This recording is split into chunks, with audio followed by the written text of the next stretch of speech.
In the autumn of 1888, the East End of London lived in terror. A killer stalked the streets, horribly mutilating prostitutes. He was never caught, and the legend of Jack the Ripper was born.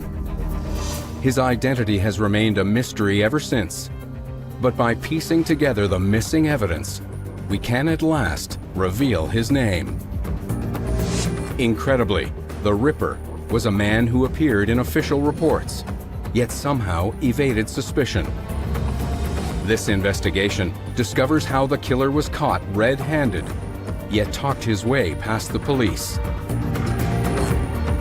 For 120 years, Jack the Ripper has been hiding in plain sight.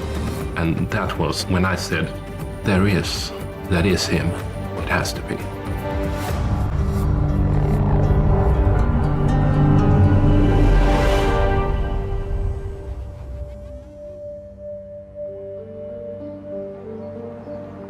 Helsingborg, Sweden.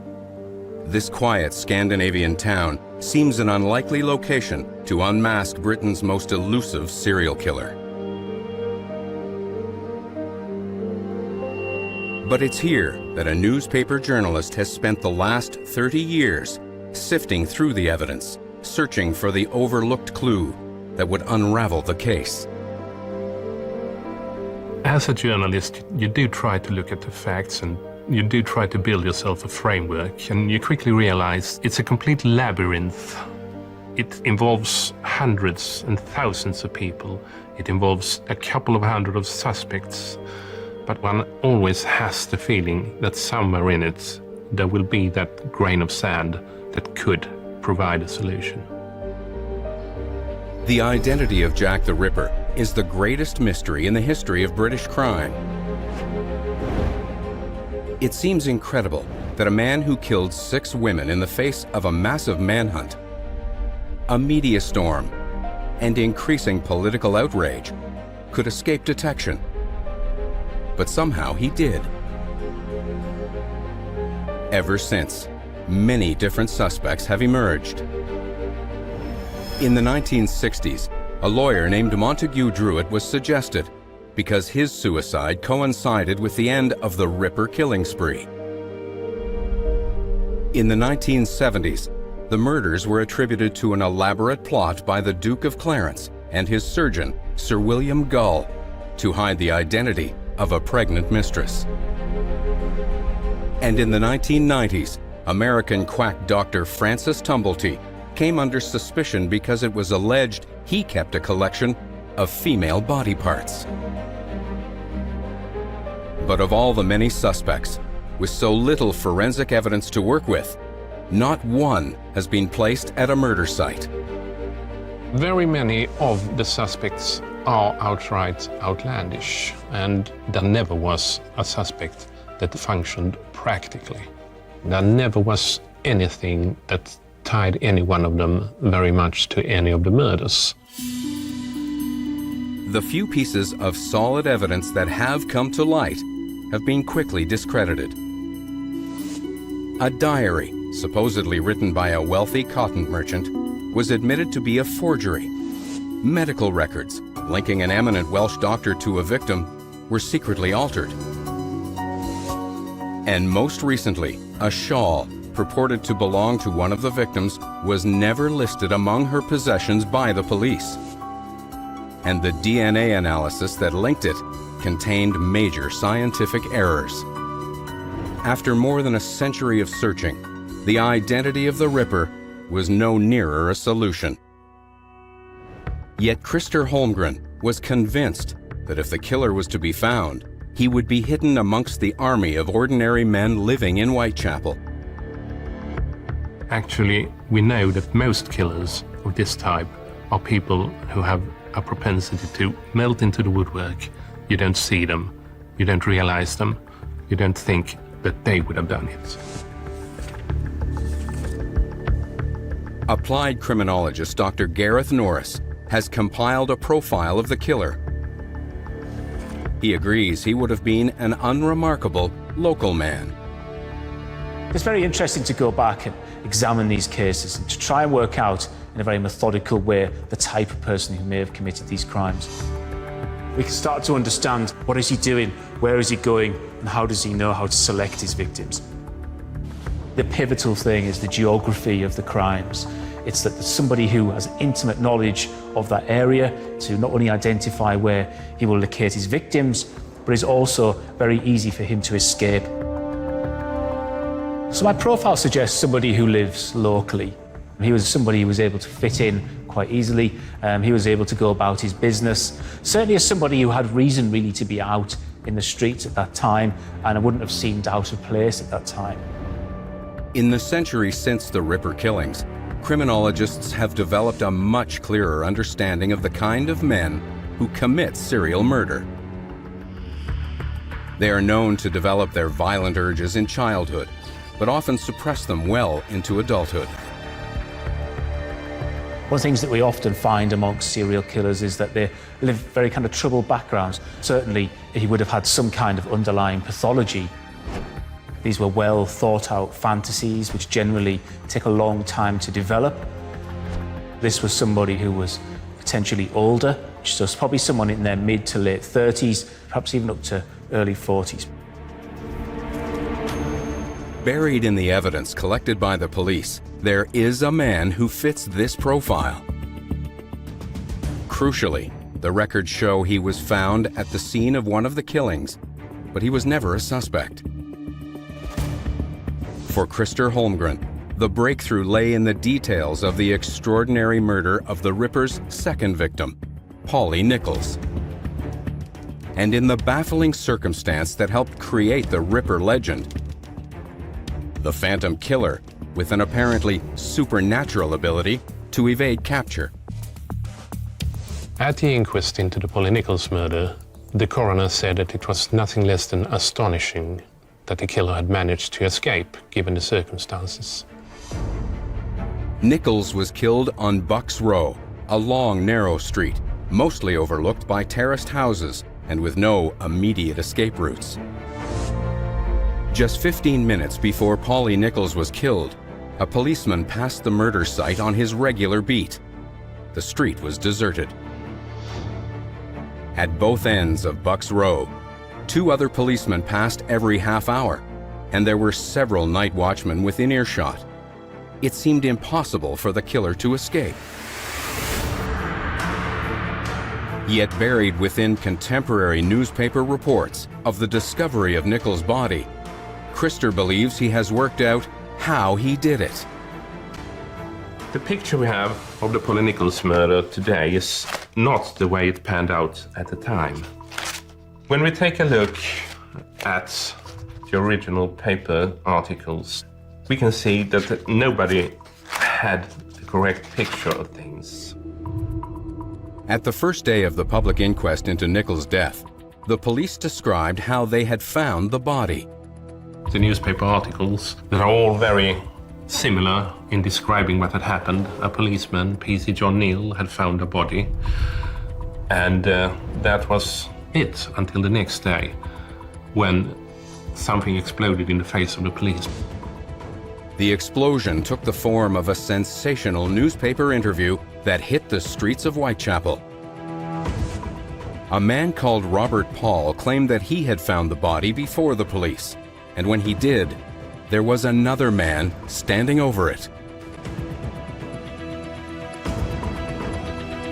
It was a very dramatic wording, and that was obviously a major shock to the police. At the time, the man described by Paul was obviously unknown to the police. Yet the day after the newspaper interview, he appeared at the inquest. He gave his name as Charles Allen Cross and said he worked as a carman or delivery driver. He admitted that he was the first person to find the body. When Christer discovered this odd episode in the Ripper story, he became suspicious. Why did such a crucial witness not come forward more willingly? For the person who found the body to just disappear and then reappear on the second day of the inquest, that's something that's quite unique. Strange, I thought. Christer tried to find out more about the elusive Charles Cross, but the mystery only deepened.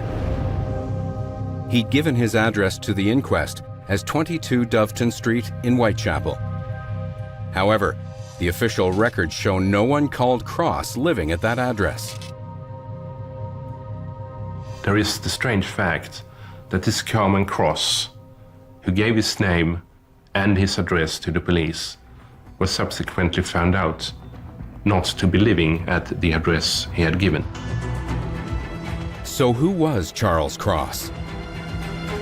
When Christer Holmgren found the answer, it unlocked a mass of incriminating evidence. Evidence that convinced him that the reluctant witness was actually Jack the Ripper. Now, he's heading for London to prove it.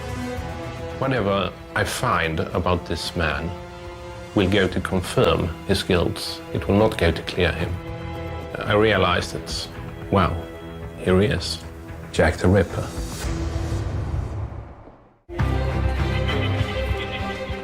After 20 years investigating the Whitechapel murders, Swedish journalist Christer Holmgren is convinced that he has discovered the man we know as Jack the Ripper. He believes the man found standing over the body of the Ripper's second victim, Polly Nichols, was in fact the killer.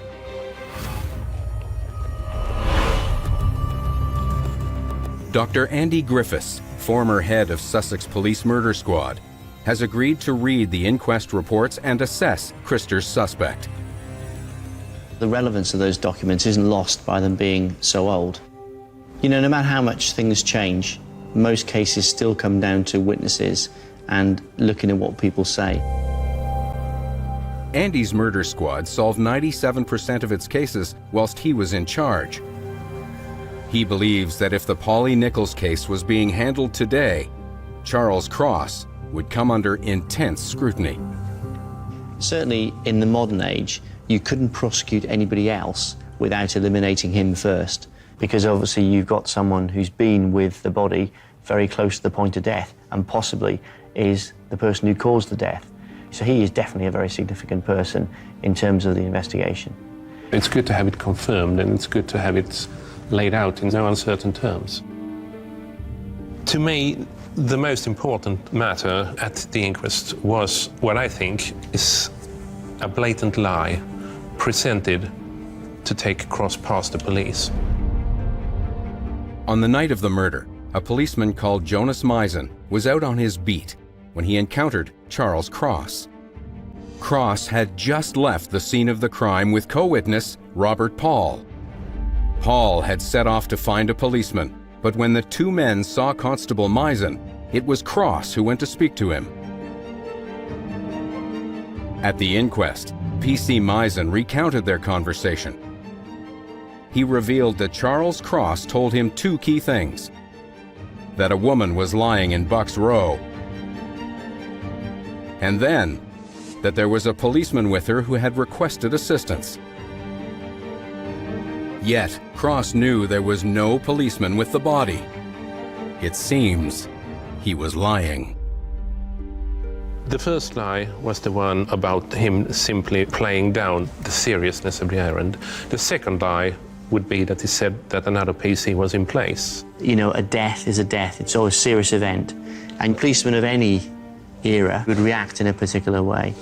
But a much more vague message of there's a woman lying in the street, Yes. coupled with the information that another police officer is already there, would lower his response. There was a very good risk that Meisen would have detained him, taken him back to the place for the murder.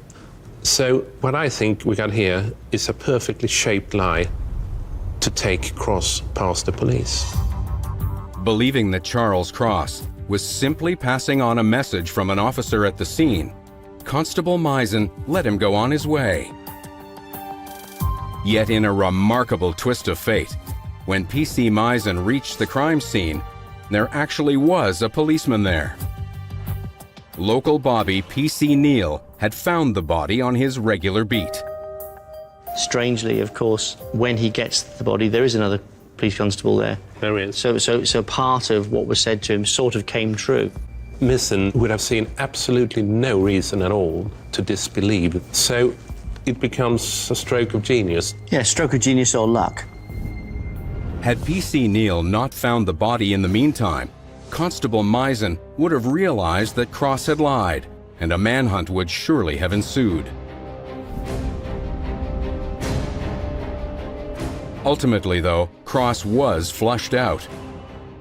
When Robert Paul's newspaper interview revealed his presence at the scene that night, Cross had no choice but to come forward to the inquest. But when he appeared, he gave the coroner a false name. He would have been duty-bound to give his correct name when given evidence on oath. So the fact he didn't, it just adds to that tally of things that don't look quite right. There is no doubt that as an investigator, Cross is of tremendous interest. He is completely relevant. And there are numerous factors here that make him a very, very interesting person indeed. There may be many reasons why a man might give the police a false name, but the deception went unnoticed, and Cross drifted into obscurity. Then, in 2005, a group of amateur enthusiasts started to investigate Charles Cross and solve the mystery of his identity. They noticed that at the address Charles Allen Cross had given the inquest, a man called Charles Allen Lechmere was registered as head of the family. The two men shared the same first and middle names. Was it a coincidence? Scouring the records charting Lechmere's life, they searched for evidence that they might be the same person. In an 1861 census record, they found the breakthrough they were looking for. In it, Charles Allen Lechmere was recorded with the surname Cross. He was 12 years old and registered under the name of his stepfather at the time, Thomas Cross.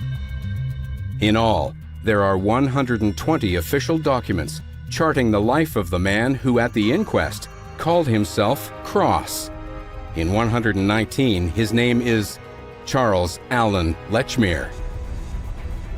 Once Christer had his real name, it launched the next phase of his investigation. The breakthrough opened the door to a deluge of spine-tingling new evidence.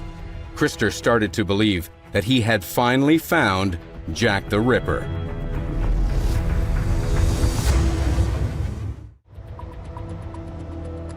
After 30 years studying the case of Jack the Ripper, Christer Holmgren made a dramatic breakthrough.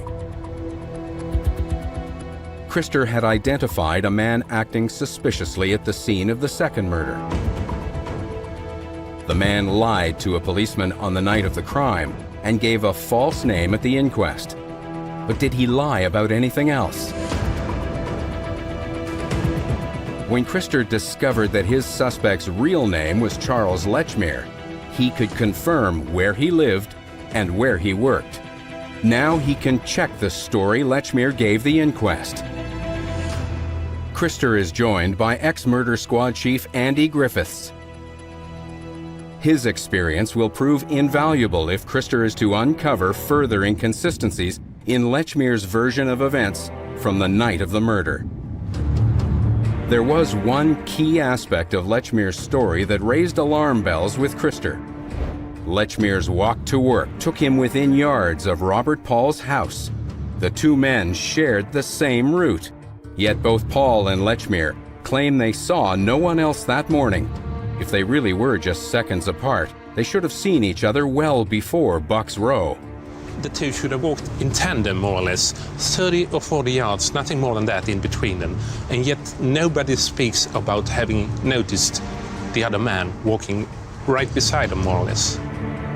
Now Christer and Andy can check whether Lechmere's version of events made sense. Charles Lechmere lived here at 22 Doveton Street. He lived here, and yeah. now I'm really interested in the timing. He said at the inquest that he left at 3:30. Some reports say 3:20, but the more common reports say 3:30. Okay, so we've got our start time of 3:30. Let's time the walk from here to the body. Okay, here we go. At the inquest, Lechmere claimed he found Polly Nichols lying in Bucks Row on his way to work. He also claimed he was immediately joined by the second witness, Robert Paul. The street layout is the same now as it was over a century ago. Christer and Andy time Lechmere's route to the murder site. According to Paul's evidence, Lechmere found the body some 16 minutes after he claimed he left home. Here. Okay, and stop. And it says 7 minutes, 7 seconds. That would have meant that if Lechmere left his home, as he said, at 3:30, he should have been here at 3:37. Well, that's very interesting because Paul says that he came into the street at 3:45. Yeah. Andy and Christer seem to have found a major discrepancy in Lechmere's story. Lechmere said that he was never alone with the body. But Lechmere would have reached the murder site at 3:37, long before Paul turned into the street at 3:45. And of course, the other thing about Paul was we know that he was late for work, as he said at the inquest. Yeah. And I think it's reasonable to assume then he was keeping an eye on the time. Then we got a discrepancy of about 9 minutes or something like that. Which is a big difference in that time. It seems that Lechmere was alone with Polly Nichols for a lot longer than he admitted. Was it enough time for him to kill her? Forensic physician Jason Payne James has assessed the postmortem report. Using a forensic graphical model, he calculates how long Polly Nichols' injuries would have taken to inflict. Well, here we have a bruise running along the lower part of the jaw on the right side of the face. These are the kind of marks consistent with manual strangulation. We then have injuries to the neck. The incision completely severed all the tissues down to the vertebrae. Either side of the neck, here and here, are the neurovascular bundles. So if she was not already dead, would undoubtedly have killed her. In all, Dr. Payne James identifies 12 major cut and stab injuries to Polly Nichols. Contrasting the injuries to Polly Nichols with some of the other victims, clearly what we have here is no removal of organs, no removal of skin tissue. Realistically, I think the entire process lasted no more than a couple of minutes. It took the murderer as little as 2 minutes to take the life of Polly Nichols. If it was Lechmere, the time he possibly had alone with her would have been enough. But if Lechmere had just killed Nichols, why wasn't he covered in blood? Lechmere spoke to 2 people immediately after the murder. Surely they would have noticed blood on him.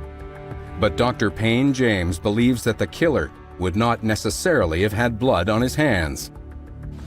I think there's always an assumption that somebody's stabbed to death, there's going to be blood everywhere. I think it's entirely possible that there wouldn't necessarily be large amounts, or indeed any blood necessarily obvious on that person. Dr. Payne James has worked out that, like other victims, Polly Nichols was strangled to death first.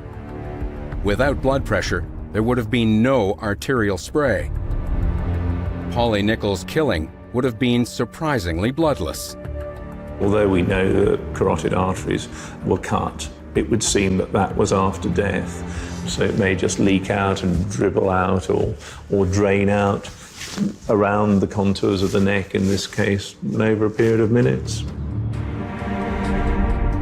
Lechmere not only had the time to kill Polly Nichols, he would have also been relatively clean of blood. Could Lechmere's behavior at the murder site throw up any more clues? So it's head that direction, feet that direction. This is how she was lying. When Robert Paul entered Bucks Row, he didn't see Charles Lechmere for a full minute. If Lechmere had been crouching in the shadows, that would not be surprising.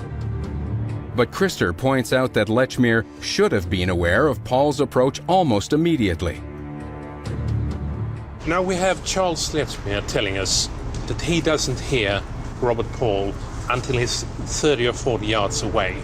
And that is extremely odd, because at that time, people had hard-soled shoes, and they would sound like hammers as they walked down the street. What I think is that he heard Paul from a much longer distance. He must have been disturbed, and then he would have had just a little time to do something about the body. The notion that Nichols' killer was disturbed in the act is supported by two details. Firstly, compared to the other Ripper injuries, her wounds were less extensive, suggesting the killer had to prematurely curtail his plans. Second, Polly's skirt was pulled down to hide her abdominal injuries. Andy Griffiths thinks that given the heavy police presence and the lack of an easy escape route, Lechmere had no choice but to try and cover his tracks and bluff things out. This was the only one of the Ripper victims whose wounds were not left deliberately on display in a quite grotesque way. You know, you're describing a man who's trying to cover up his work there. And certainly I think he couldn't run away having realized there's somebody else in the street. Christer believes Lechmere did what he could to hide Nichols' injuries and was only seen by Robert Paul when he stepped back from the body. So basically what we had is Lechmere standing in the middle of the street, and Paul is walking this way, trying... Like this? Yeah, like this. And Lechmere blocks his way. Now, doesn't Paul get right down by the body and test for breath? Yes, they touch the hands, the face, and Paul also touches the chest. From his testimony, Paul says he saw no blood despite getting close enough to check her breathing. It's clear from his next action that he didn't think Polly Nichols was dead. Paul then says, let's move her, doesn't he? He wants to prop her up, and at that stage, Lechmere oddly says, I will not touch her. Right, see, now I think having directed attention to the woman and gone through testing of her breath and that type of thing, exactly, it would appear natural to then carry that on. Why would Lechmere refuse to move Nichols' body? If the men had moved Nichols, it would have become obvious that her throat had been cut. At that point, Robert Paul told Lechmere he would go and find a policeman. But Lechmere didn't wait by the body. He followed him. Just minutes after the two men had left the scene, P.C. Neal came by and found the body. He immediately noticed a pool of blood. Well, that gives me a very, very interesting thought. One of the things that P.C. Neal thinks is most noticeable about the body is the pool of blood around the neck. Now, when Paul was at the body, you know, he got down close to the body, he looked for signs of life. He did not see any blood. That means that those cuts were very, very fresh. Paul sees nobody else except Lechmere in that street, and he could see beyond Lechmere when he came into the street. So it means that the possibility of another person killing the woman is remote. Despite leaning over Nichols, Robert Paul sees no blood and gets none on his hands or clothes. The blood discovered by P.C. Neal had to have been incredibly fresh. With no one else in sight, that seems to put Lechmere squarely in the frame as the killer. The timings about the blood, they're as close as we can come to a smoking gun, I think, in this case, that the man who provided the cuts to her throat would have been Charles Allen Lechmere. You know, if you put that to a jury, Lechmere would have some real questions to answer. Andy Griffiths knows that the fact Lechmere was with one of the victims very close to the time of her death does not make him a murderer. But there were 5 other murders, and Charles Lechmere could link to every single one of them.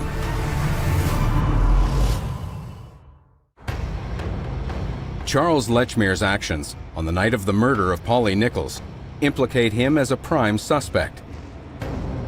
The rate of bleeding suggests that he was with the victim at or suspiciously close to the time of death. The evidence gathered from surviving records is still circumstantial, but the coincidences continue to point to Lechmere being Jack the Ripper. Criminologist Dr. Gareth Norris has found that hidden in the official records are clues that Lechmere's early life matches many known serial killers. Lechmere came from what we might describe really as a broken home. Certainly have had numerous stepfathers. He never knew his biological father. Certainly that would have been something of interest. What we know about lots of serial killers is they've grown up in very kind of tumultuous lifestyles. They often move around a lot. Born in London's East End as a child, Lechmere moved many times. By the time of the murders, he was 39 years old, married, and had fathered 12 children. Yet he always lived with or close to his mother. His mother seems to be a pivotal person in his family. She had managed to marry 3 times, and certainly she seems to be a domineering force in Charles's life. He lived with her for some time. He lived just down the road from her. Then, just 2 months before the killings began, Lechmere moved away, leaving his eldest daughter behind with his mother. Gareth wonders whether the event hides a family trauma. There was something potentially there, some animosity of some sort, which had caused him to move. Interestingly, also, one of his daughters stayed behind living with his mother. That also is quite peculiar. Such a big kind of upheaval in his family life at that stage, only 2 months before the murders started, is certainly potential of significance to the case. The significance of the move becomes even more apparent when we consider the subsequent killings. His new route to work would take him right through the heart of the Ripper's territory.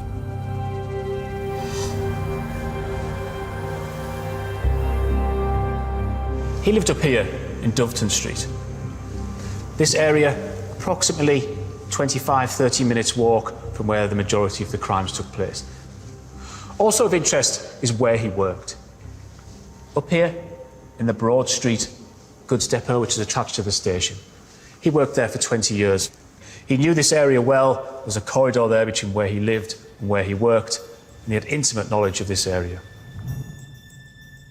Charles Lechmere worked as a delivery driver for a company based at Broad Street. He started his shift at 4 a.m., working Monday to Saturday.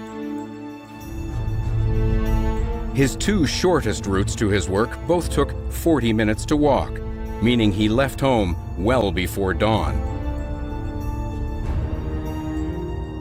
So the Ripper murders, a very interesting set of patterns of behaviour which result when we look at this geographically. There are certain flags, red markers if you like, that really try to indicate that there's something that links Lechmere to these crimes. The first crime took place here, the George Yard buildings in Gunthorpe Street, Whitechapel. Martha Tabram. Martha Tabram was murdered in a stairwell just yards from Old Montague Street, one of the most direct routes on Charles Lechmere's walk to work. The coroner said she was killed between 2:30 and 3:30 a.m., a time when Lechmere should have been passing by to get to his job. There were 39 stab wounds to her upper body. If Lechmere really was the Ripper, Gareth thinks the split from his mother and daughter could have triggered the attack. Very often we find there's a significance with the first victim. This is the one that's been planned. This is the one that they've really kind of thought of and agonised over. We see it often in those cases. There is something which has happened, something which has made those people almost kind of snap, if you like. Could that have been the kind of precipitating thing that started this murder spree? Next to be killed was Polly Nichols. Events that night illustrated perfectly the cover and opportunity his walk to work would have provided. With the third victim, Annie Chapman, the pattern continues. She was found here, in Hanbury Street. The crime scene seems to have moved on now. She'd been cut open, her inner organs had been pulled out of her body and been found left hanging over her shoulder. Also some very specific wounds to her sexual organs. Chapman was killed in the backyard of a house that also lay on one of Lechmere's routes to work. The medical examiner estimated that she was killed at around 4:30 a.m. Again, Lechmere would have been passing close to the murder site within minutes of her death. It could be coincidence that 3 killings occurred on his early morning routes to work. But the next 2 murders of Elizabeth Stride and Catherine Eddowes were distinctly different. The killer struck outside of his locality and comfort zone. What's sometimes referred to as the double event. 2 murders on the same evening. Geographically, he's moved further south now. These areas down here were somewhat different from the others. Why was he travelling below this kind of psychological barrier from Whitechapel? The Whitechapel Road being an arterial route, it's a geographical or psychological boundary. This unusual shift in location has always puzzled crime experts. But if Lechmere was the killer, the location makes perfect sense. Liz Stride was killed in the midst of the many houses that Lechmere grew up in. Now we can see that this area also is somewhere that he would have known well. This now explains why we have a bit of a movement of the centre of gravity of these crimes down towards this area. The connection to Charles Lechmere is possibly even clearer when it's factored in that they occurred on a Saturday night. Saturday was his only night off. Was Lechmere visiting the mother and daughter he'd recently left? One of his daughters actually still lived with his mother down here in Cable Street. Maybe he travelled down to this area on that evening to visit them. If we think of his crimes perhaps rather than him as a serial killer, more as a spree killer, maybe there was something there, an argument perhaps with his mother, maybe his mother had discovered something about him. Elizabeth Stride had her throat cut at around midnight in an alleyway leading to a stable yard, just round the corner from Charles Lechmere's mother's house. Once again, the killer was unable to finish his work. This crime, it seemed to be one that he was disturbed. He had cut Elizabeth's throat and then left the scene at that point and moved to this area to find yet another victim. Unsatisfied, the killer goes on the hunt for a second victim, taking the exact route Lechmere took to work for 20 years, towards a part of town where he knew he could find a victim. Within 40 minutes, he found, murdered, and mutilated Catherine Eddowes in Mitre Square. The Ripper's last accepted murder happened back in Whitechapel and back on Lechmere's daily routine. Mary Kelly was attacked between 3 and 4 a.m. in a lodging house situated on a cut-through to Broad Street goods department. Victim number 6, Mary Jane Kelly, discovered here in Dorset Street. Kelly's wounds were the most extreme of all the Ripper's victims, with large sections of her body removed. He's moved his crime indoors. He's caused wounds to her face, and she's been subjected to literally hours of dismemberment. It has always been a mystery how the killer could have left Kelly's room unnoticed when he must have been covered in blood. But there's one more tantalizing fact about Lechmere that could explain that mystery. Historian Arthur Ingram is an expert on Pickfords, the company Lechmere worked for as a horse-drawn delivery driver. His research has uncovered that Charles Lechmere's job was to deliver meat to butchers around East London. The men of Pickfords working out of Broad Street were handling huge chunks of meat. But there'd be oddments around any carcass, whether it be liver, heart and tongue. It is a dirty job, and his clothes would be dirty, and he may be soiled with his hands or his face. Arriving at Broad Street Depot in an apron smeared with blood would barely have raised an eyebrow. Then he could melt away into a dark warren of meat carts and stables for 300 horses. Broad Street, because of its importance as the third largest station in London at that time, there was considerable space taken over, not only for the stables, for the horses, but for the carman to keep himself clean. Broad Street Depot would have been an ideal hideout for a killer. It is the final marker for the three key elements of Charles Lechmere's life: home, family, and work.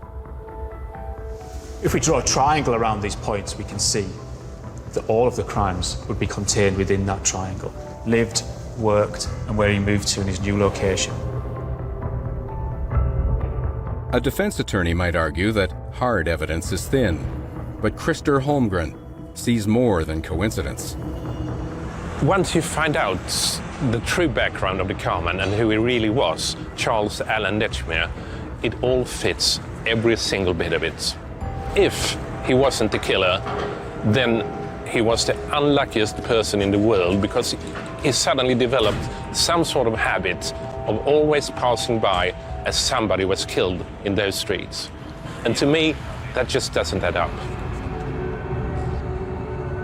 Remarkably, during his lifetime, Charles Lechmere evaded suspicion and survived into the 1920s, when, at a ripe old age, his image was captured on film.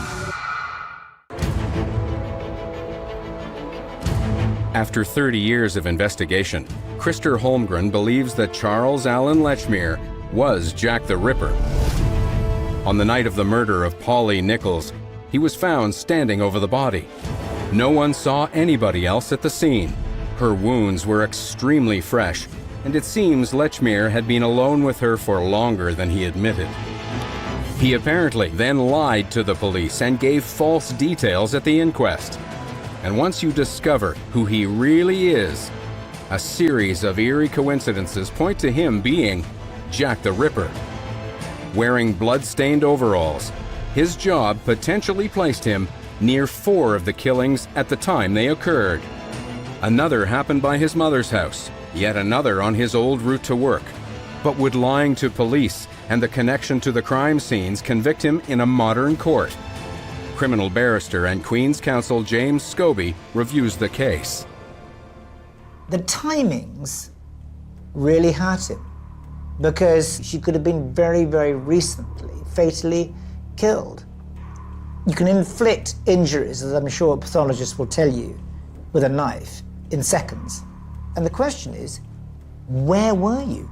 What were you doing during that time? Because actually, he has never given a proper answer. He is somebody who seems to be acting in a way and behaving in a way that is suspicious, which a jury would not like. A jury would not like that. When the coincidences add up, mount up against a defendant, and they mount up in his case, it becomes one coincidence too many. The fact that there is a pattern of offending, almost an area of offending, of which he is linked geographically and physically, you add all those points together, piece it all together, and the prosecution have the most probative, powerful material the courts use against individual suspects. After 120 years, it is highly unlikely that there will ever be the definitive proof to convict any one suspect.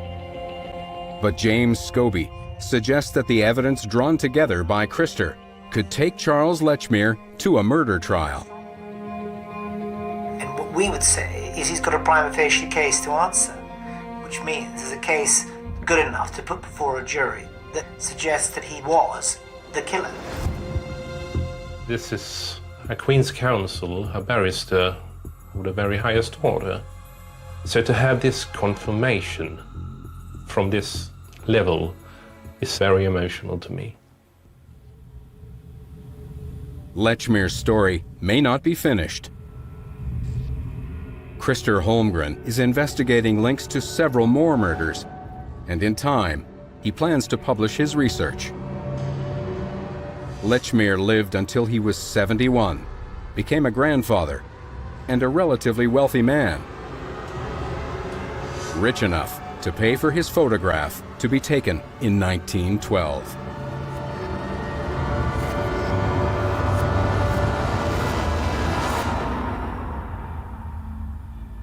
It's a strange feeling to look at him. I find my eyes are taking a look at his eyes and then at his hands. What I see here is a very self-secure, very self-conscious, slightly intimidating man. The hunt for the Ripper is unlikely to end with Lechmere. There will doubtless be new theories and new suspects. But Christer believes that unless solid evidence emerges to the contrary, he has found the ordinary man behind the legend and proved, beyond reasonable doubt, that Charles Allen Lechmere was Jack the Ripper.